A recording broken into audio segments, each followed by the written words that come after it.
Welcome to Nerd Comment Commentary. On this show, we talk about your comments that you put on the videos we posted this week on SourceFedNERD. I'm Trish Hirschberger. I'm McTurney. There goes the minute. This week, I did a top 10 countdown of my favorite horror games of all time. Some controversial picks, I know. Playing Qatar says, I agree that Resident Evil 4 is a hell of a game. I would probably give it my vote for best PS2 game. I had the collector's edition chainsaw controller, which made it even better. But it doesn't strike me as being the scariest game. Silent Hill 4 gave me nightmares, and Dead Space 3 damn near gave me a heart attack with the jump scares. Here's the thing about Resident Evil 4. First of all, that most people argue with you and say it's GameCube game for, you call it a PS2 game. I'm not going to argue with you, but what I am going to say is that I played it while I was on pain meds for my first knee surgery, and that is double scary when you are on pain meds. Well, and I think it should be reminded that, and we need to remember that the top 10s are based on kind of our own personal experiences too. So it's to you, it intensified the game to the point where it's probably the scariest game you've ever played. I mean, it's not even that. And I said this in the episode. It's not necessarily that it's the scariest game, but it's the best horror game. It's not. Yep. I wasn't talking about the scariest horror games. It was the best horror games, and that is a flawless game from start to finish. Resident Evil, those dogs always scared the bejesus out of me. They're not in Resident Evil 4. There's no dogs. Not in the fourth one? No. I literally, Resident Evil was done for me after I saw those dogs. Yeah. So I couldn't even, Resident Evil, no thank you. My earliest memory of one of the scariest things I ever saw in a video game was my brother and we went to a Blockbuster back when you could rent consoles. Does anybody remember when you were able to do that? Yeah. So we rented the PlayStation 1. It was our first time renting a crazy, amazing graphical system. And we rented, and we got Resident Evil 1. And when that zombie turns his head in the hallway and he looks at you, dude, I was piss all over my pants. I was like, this is terrifying! I feel bad for your mom. Well, who had to clean that up. I remember playing an early Resident Evil game, and you can hear them coming. Yeah. And I was downstairs, and my parents were upstairs, and I could hear them walking around. I'm like, they're above me. I also remember that chainsaw controller that came with the collector's edition of Resident Evil. Oh. I don't remember it being good though. I don't rember. Didn't it vibrate? I don't know how didn't even know usable about this it was. controller. It looked very cool. Well, because it it had the buttons and stuff. So you could on it. chainsaw zombies? Well, no, No, it wasn't motion controlled in any way. No, it was just too early. It was very impractical. I think I remember it being pretty impractical. Impractical controllers. Anybody here have Robbie the Robot? Oh man! Oh, Man, yeah. loved it. Yeah. Completely impractical. Yeah. Alex Henricks says the scariest game I've ever played was definitely the first Silent Hill. I almost pants countless times as a kid trying to finish it. I didn't sleep for 2 straight days, and then when my mom noticed it was because of the game, she took it away from me. That game. The scariest thing about Silent Hill, if I remember it's 1, it might be 2, you start in a bathroom, and the worst thing ever is the camera is mounted above where they want you to exit, but you can't tell that because you can't see the door. So how do you know how to get out of the bathroom? It took me 5 minutes to get out of that stupid bathroom because of bad camera angles. It's the haunted bathroom. You don't know how to leave. Same with Resident Evil used to have the worst camera angles. Oh, yeah, horror games were particularly haunted by the worst camera angles. Man, that dude with the bag over his head and the chainsaw in Resident Evil 4, Yep. shit was scary. He's in Resident Evil 5. Yes, he is. He comes, there's another, does he have a bag over his head? When you're, he's got his chainsaw and he comes down the stairs and you gotta run. 5 is good too, I think. I enjoyed with all the zombies. You guys enjoyed are brave, 5. dude. I enjoyed 5. If you play it with a friend, it's a really fun game. Yes, that's it's the a really ultimate fun way game. to play it. Logan21 says, what do Outlast and Chipotle have in common? Well, they're both enjoyable at the time, but you know that in the end, your underwear will have seen better days. I think that's a shirt comment.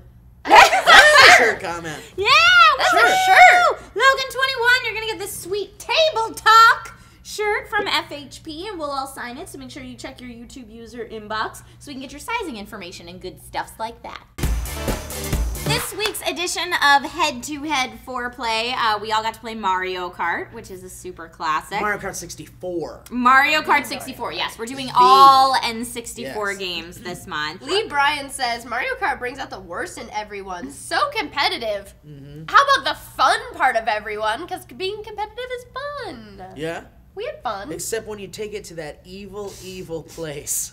I don't know. I know people that can never be friends again after playing Mario Kart. Mario Kart, Yeah. really? Yeah. I can understand Munchkin because you go out of your way to screw one another. Well, and Well, Mario you Party do Mario too. Kart too. Mario Party's another Red one. Shell. Yeah. Red shell, red shell, red shell. That's we're all Blue going shell. through the same thing. Well, Miss Blue Shell over here.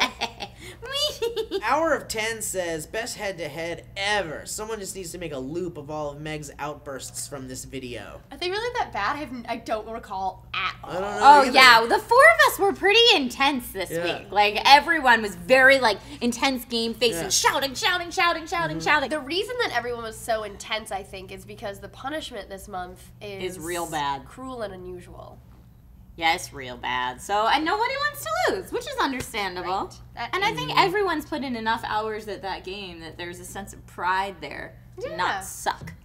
Joey Wallazer says, I'm cheering for Steve this month. I guess you could say I'm Zara going for it. Oh, I like it. Yeah, that's really clever. That is really I've never heard anyone use my last name that way.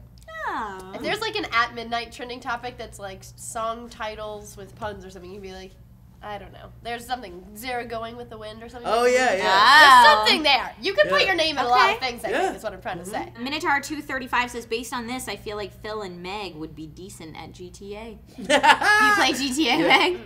I played the old GTAs. I haven't played the new one at all, whatsoever. Not Yeah, I'm once. kind of waiting for it to make its way to the next gen systems. Yeah, Before I get it. there was something out at the same time. Was it BioShock? What was out at the same time? I don't know, but I feel the Something same way. came out at the same time, maybe Last of Us or something like that. Anyway, and I was playing that instead of GTA. Yeah, Yeah. I think I feel the same way too. Like when it came out, I was like, I want it, but I only want it for multiplayer, and multiplayer wasn't out when it Right, it launched. didn't launch at the same So time. it was like, and then it just skipped we over both it. were like meh.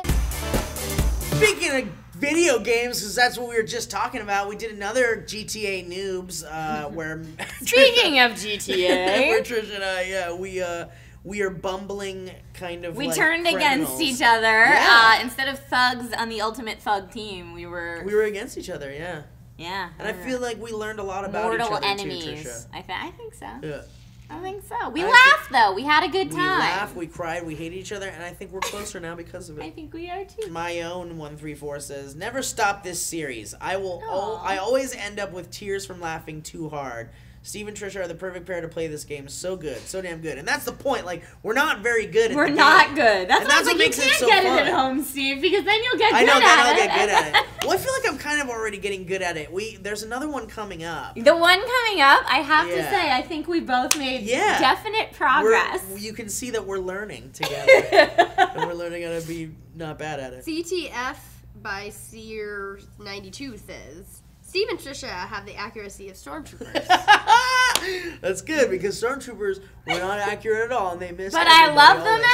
anyway. Yeah. Brando Martini says, best quote right out of the gate, she's not a hooker, look at her boots. Yeah. Oh no, that was great. Yeah. And I wear those boots all the not a time. hooker, look at So those but in the game, I'm not used to seeing people in the game. Sure. I still haven't found a hooker in Stylish, the you game. mean? That's really the problem. I think we did find There's a not hooker. just one. Yeah. I know, but We gotta I find only the I've not found hooker. the- I only need to find one to be happy. And so every girl I see in the game, I'm like, oh, is that a hooker?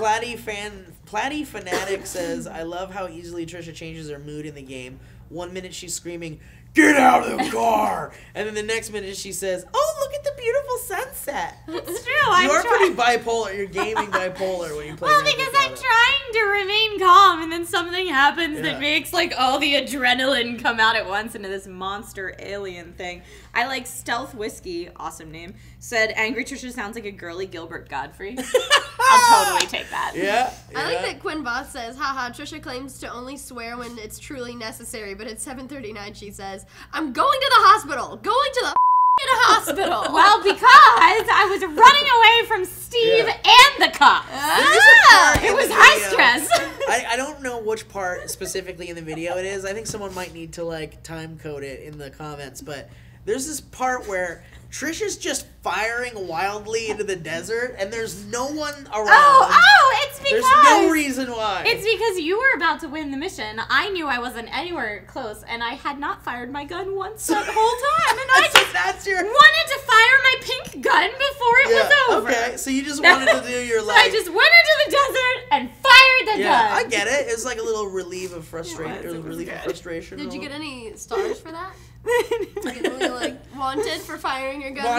Wanted for firing gun in the middle of nowhere near police officers whatsoever. I don't That's what happens at Okay, guys, thanks so much for joining us on Nerd Comment Commentary. Don't forget that we have awesome stuff coming up this weekend, including Bloops, New Movie Think Show, and Movie Club. I'm Meg Turney. I'm Trisha I'm Hirschberger. Steve Zaragoza, and I'm so excited we're going to see Grand Budapest Hotel!